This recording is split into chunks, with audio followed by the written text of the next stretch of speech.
Novel Baswedan dan kawan-kawan adalah orang yang paling lantang menyerukan penolakan pada proses revisi undang-undang itu. Ada banyak permasalahan yang jelas, yang nyata, perbuatan melawan hukum, perbuatan manipulasi, perbuatan ilegal yang dilakukan dengan maksud untuk menyingkirkan pegawai KPK tertentu. Kalau ada yang tidak ingin, itu adalah hak pribadi perorangan.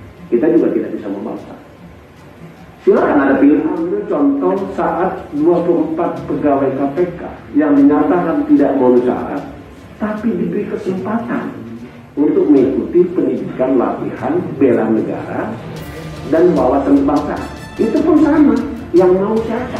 Permasalahan yang terjadi sekarang ini hal yang menunjukkan pimpinan KPK seperti berani menantang hukum. Yang berkenan dan bersedia 18 orang, yang 6 tidak bersedia. Kira-kira begitulah. Jadi kita tidak ada menawarkan atau meminta, tidak ada. Tapi kita menampung keinginan kalau ada pegawai. Sebetulnya, jauh sebelum ada revisi undang-undang, KPK sendiri sudah banyak drama. Bahkan proses revisi undang-undang KPK itu sendiri aja menjadi drama kolosal tersendiri. Rupanya orang-orang yang nggak lulus ini para pemain drama kelas Wahid. Itulah makanya di KPK banyak aksi-aksi drama. Aktor-aktor watak. Tokoh seperti Novel Baswedan, Yudi Purnomo, atau Harun Ar-Rasyid lihai memainkan isu. Hal-hal yang menyerang kepada privasi, menyerang kepada hal-hal yang bersifat seksual, dan juga masalah beragama. Hal yang berhubungan dengan tes wawasan kebangsaan yang dilakukan dengan sedemikian rupa, yang saya yakin itu hanyalah merupakan suatu cara untuk menyingkirkan pegawai KPK yang bekerja dengan baik dan berintegritas. Komisi Pemberantasan Korupsi KPK harus memiliki SDM terbaik dan berkomitmen tinggi dalam upaya pemberantasan korupsi. Oleh karena itu, pengalihan status pegawai KPK menjadi aparatur sipil negara (ASN) harus menjadi bagian dari upaya untuk pemberantasan korupsi yang lebih sistematis. Sementara urusan kepegawaian, urusan personil,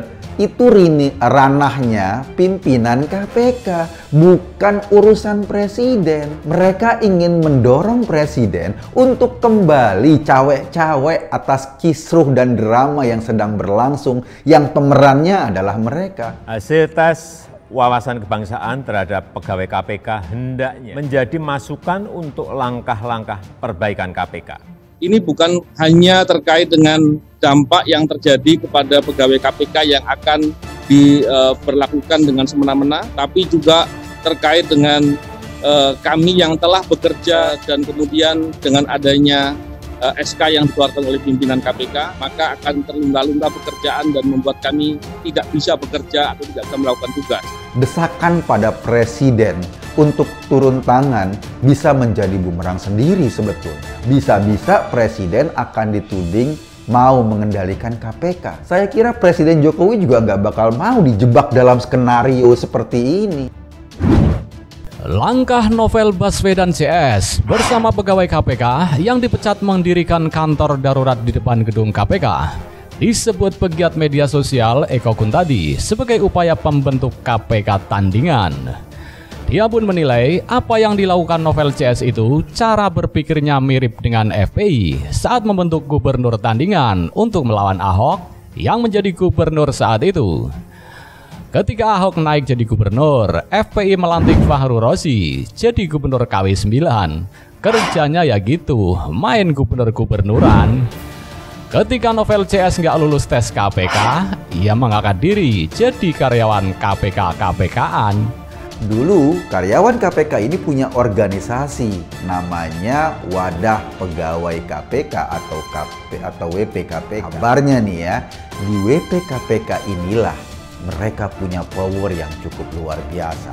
Atas nama WPKPK, para pegawai bisa saja menentang keputusan pimpinan KPK. Kayak semacam lembaga penekan di internal KPK. WPKPK inilah yang seolah-olah berkampanye pada masyarakat melalui jalur-jalurnya yang mempersepsikan bahwa KPK ini lembaga suci, mereka menentang adanya Dewan Pengawas karena nggak ada kesalahan di KPK, pokoknya semua oke-oke saja. Satu guru satu ilmu, cara mikirnya persis sama, tulis Eko Kuntadi di media sosial.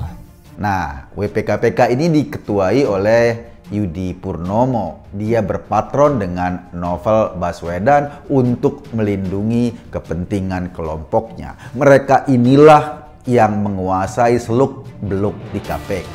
Dalam postingannya yang lain, Eko juga sempat membandingkan Novel dengan Kahiyang Ayu, putri Presiden Joko Widodo. Kata dia, Kahiyang juga pernah melewati proses yang dialami Novel, yakni gagal atau tidak lulus tes menjadi PNS atau ASN.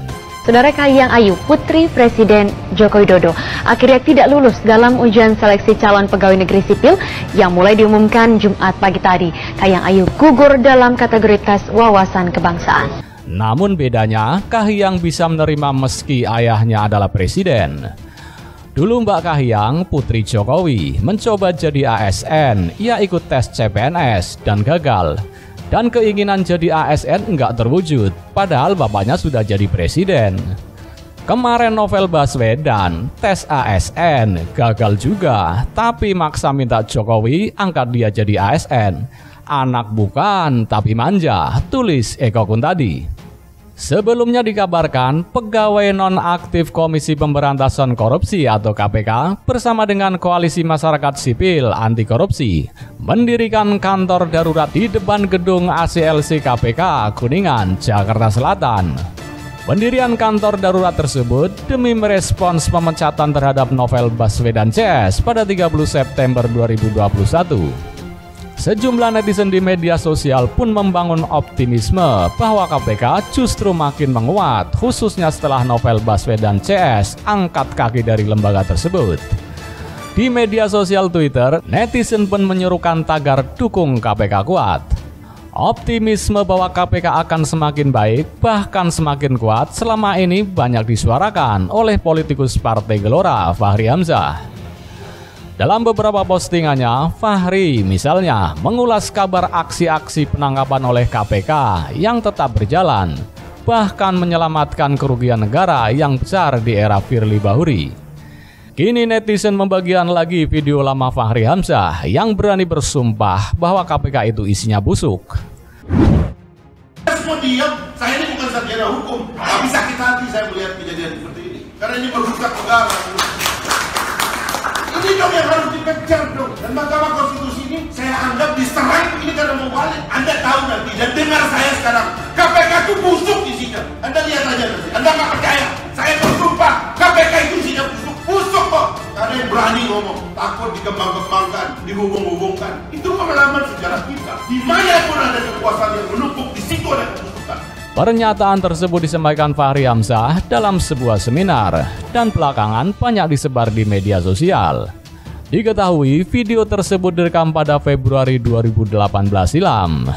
Anda tahu dan dengar saya sekarang, KPK itu busuk isinya. Anda lihat aja nanti. Anda nggak percaya? Saya bersumpah KPK itu isinya busuk. Tak ada yang berani ngomong, takut dikembang-kembangkan, dihubung-hubungkan, ucapnya lagi dalam video tersebut. Karena yang berani ngomong, takut dikembang-kembangkan, dihubung-hubungkan. Itu pengalaman sejarah kita. Dimanapun ada kekuasaan yang menumpuk, di situ ada kebusukan. Dia kemudian menjelaskan alasannya bahwa KPK susah dikontrol dan tidak bisa diperiksa. Itu mendasarinya untuk menilai bahwa KPK isinya busuk. Begitu ada lembaga yang tidak bisa dikontrol, di semua di dalamnya busuk. Ini hukum besi sejarah, mau dirusak kok. Busuk kok, ini hukum besi negara. Begitu ada lembaga yang tidak bisa dikontrol, semua di dalamnya busuk.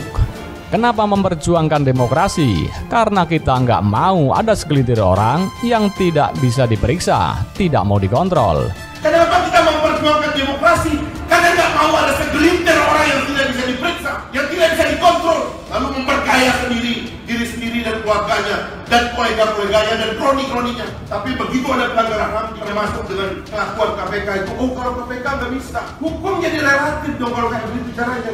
Memperkaya diri sendiri, keluarganya, dan kroni-kroninya. Itu pengalaman sejarah saya, pungkas Fahri Hamzah.